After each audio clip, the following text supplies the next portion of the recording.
we have our next candidate who is with us and joined us live right now, and that's Fred McCann. And we'll be able to, I hope, cut to Fred's camera here in just a moment and be able to go live with Fred as well. I think. Yes, perfect. Okay. So hi, Fred. Welcome. Hey, how's it going? So hi everyone. I'm gonna wait. I already said hi everyone. I'm just gonna do the other bit. So forget I said the hi everyone. That's Fred's line. So Fred has served on the board of Portland's Water District. So Portland, Maine, not Portland here in Oregon if you live on the West Coast, but Portland, Maine.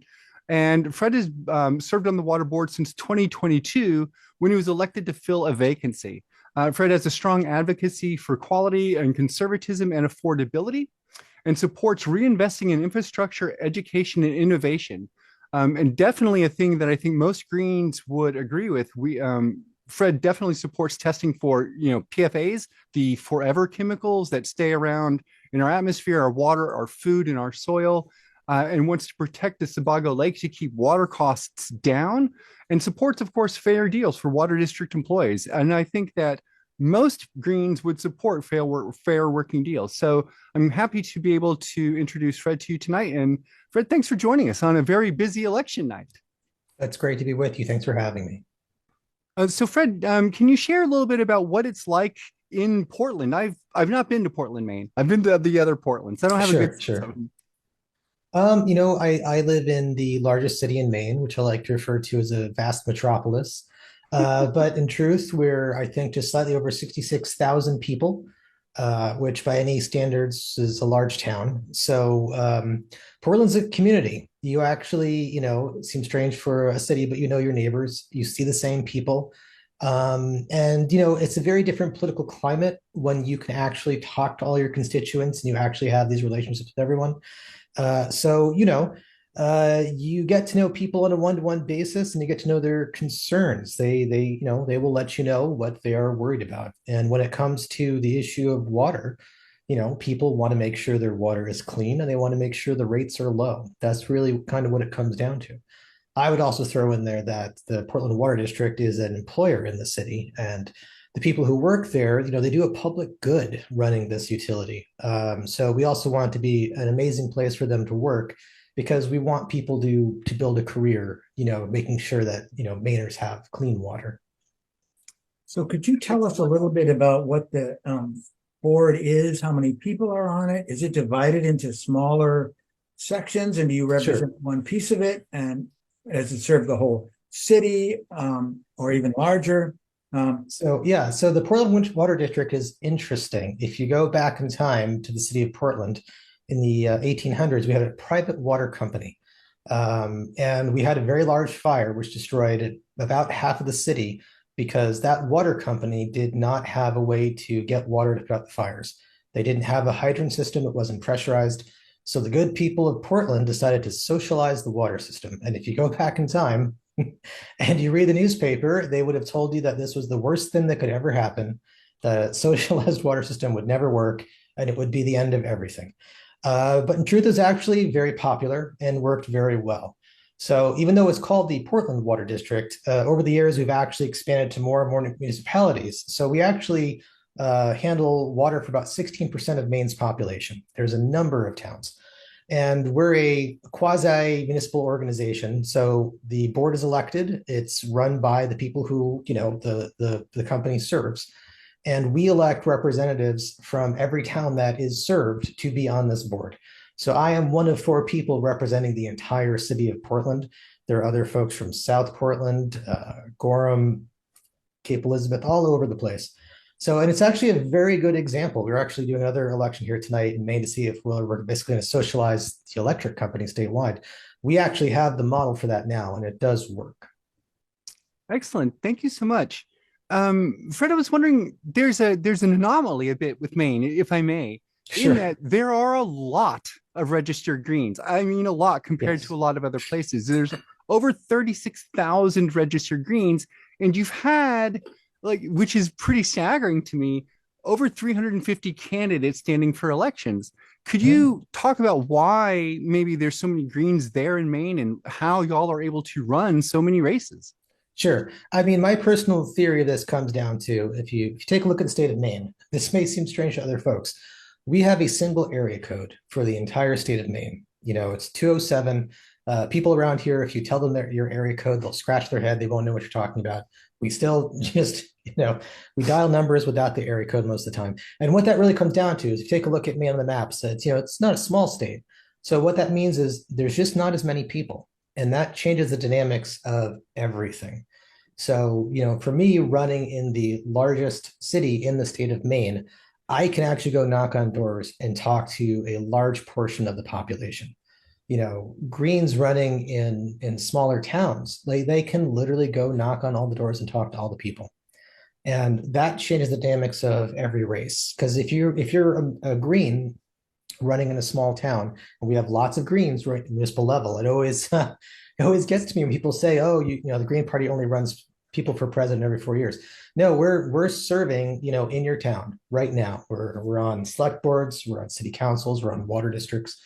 And when you have a scenario like that, where you actually know your neighbors and you can get and speak with your neighbors, big money in politics is still important, but it's less important because you're actually there knocking on the doors. And when you make that person to person connection, people remember you. And I've talked to people who are, staunch Democrats. I've talked to people who are, Trump Republicans and have a MAGA flag on their front door.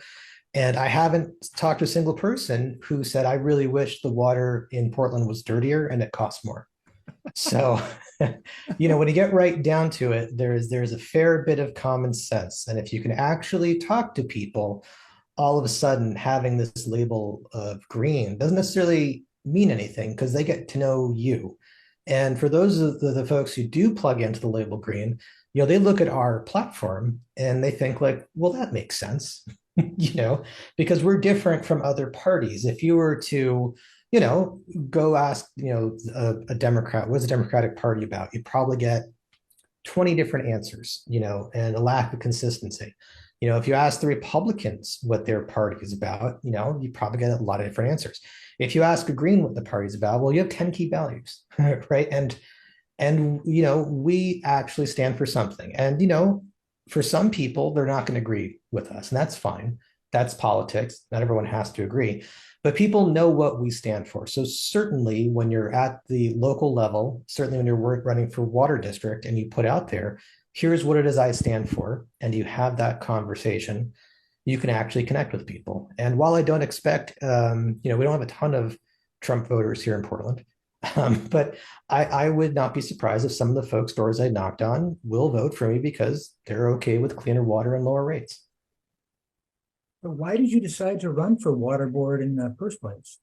So it really came down to this is going to sound deeply nerdy, but I love Portland. I think it's a great city. I didn't grow up here. I grew up in New Jersey, and I went to school here at University of Southern Maine. And eventually, I was able to save up money and buy a home here, and be a resident in Portland. And the question came like, is there anything I can do to give back? I don't actually have a ton of time. I'm director of development for a large startup that works in the educational space. We teach kids to learn how to read so they can go to college. I don't have a ton of time. So, I probably wouldn't have the time to work on the city council or run for mayor, but, serving on the board of trustees for the Portland Water District, that's something I can do, and I wanted to be able to give back. And so, the person who was on the board before me made a terrible decision, decided to move out of the state to retire somewhere else. And she said, you have to run for this position. And I said, well, why me? What do I know about this? And she said, you don't have to be an expert. We have scientists who know about water systems. What we need is someone who can, read laws, read motions that are going to go before the board, and someone who can think, but mostly someone who actually cares about the community. So she suckered me real good and she talked me into it. And I got elected last year. And here I am now running for reelection. And I would say to anyone, it is very rewarding. You may think that, you can't do it. You can do it. You absolutely can do it. And I would also stress to you, again, getting back to the topic of serving at local levels, there are no small positions open for election.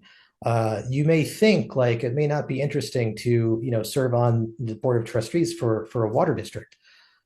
I have spent month by month millions of dollars investing in our community, getting infrastructure to handle wastewater, to handle delivery of clean water. If you step up and you run for a position like this, again, there is no small position. You'll be in charge of the budgets, you'll be in charge of the spending. And you quickly come to learn is whatever you put in the budget, whatever you say you're going to spend money on, that's what we focus on and that's what we deliver. And if you, I don't care, any Greens listening, maybe next election, run for dog catcher, run for sheriff, run for your select board. You will make a real difference in your community, and it's something that you can do. So just, were you a Green when you decided to run, or did you decide to run with the Green Party? Sure. How did that work? I became a Green, I believe, either in 1999 or 2000, because I was messing around with this new thing called the internet. And I went to educate myself about the political parties, and I came upon the Green Party that way. And I'll tell you, I sat and I read the 10 key values and what the Greens were about, and I thought, well, that's me. So I have been a Green since the year 2000, and mostly I'm the person who'll show up to knock on doors for a candidate who's running, or I'll go to an action to protest for clean water or whatever have you. This is new to me, actually running for office. And again, what I would say is it may seem daunting, but it's something you can do. And to my mind, I can say, sure, I've been a Green for my whole political life. But for those who are listening and may not be Green, the water's good. Come on in. If you read what we're about and you think that's me, there's a place for you here. Wonderful. Mm-hmm. So do you have competition this year? This year I do not, which I was pleased, because running unopposed is always easier. We're watching the election results coming in tonight. In Portland, even to have a write-in candidacy, someone would have to have registered. So I do not have competition this year. Last year I did, which made it a bit more of a challenge. But ultimately, when you go out there and you're actually running for an office like this, you're running against yourself. You have to, get up and get out there and knock on all those doors. It's really not about who's running behind you, or if you're worried about someone catching up to you, because honestly, it's not about tearing someone else down or being worried about someone else. It's really getting out there and making those connections with people. So even though this year I'm not running against anyone, I've always taken the position that I'm running to win. And even if I don't have competition, I'm going to show up at every neighborhood association meeting I can get invited to. I'm going to talk to everyone I can talk to, and I'm going to tell them why they need to care about this race. Because again, every race is important, but the reality is whether or not we can deliver clean water to Portland will decide whether or not we can live here for the next 100, 200 years. Which is not to say the other races aren't important, everything isn't important, but this is really big picture stuff. And as we face climate change, as we face deteriorating conditions in the environment, there's really nothing I can think of that's more important than having access to clean water. And here in Maine, we're very lucky. Sebago Lake, I believe, we calculated out based on the population. We have about 100 years of water in that lake right now if we did nothing. But the lake right now is clean. And if we don't take care of it, it could end up not clean. And it won't matter how much water there is in there. So really, it's ours to lose, So I take this very seriously, even though I'm not running against anyone, making it my job in life to go out and explain to everyone why they need to be focused on this and why they should care about this. Well, you'd have my vote. And if you ever want to move to Minneapolis, we've got some water districts that could use your help too. So that was fantastic, and that was wonderful. And thank you so much for visiting with us today. And I think congratulations are in order on your victory, even if it's Indeed. not final yet. Yes, and I'll be watching along with everyone else. I'm rooting for everyone else running tonight, and I really want everyone to see a string of victories. And just remind everyone that we are out here. We are the only left party that's still standing, and we're winning. We sure are. Thank you very much, Fred. Sure thing.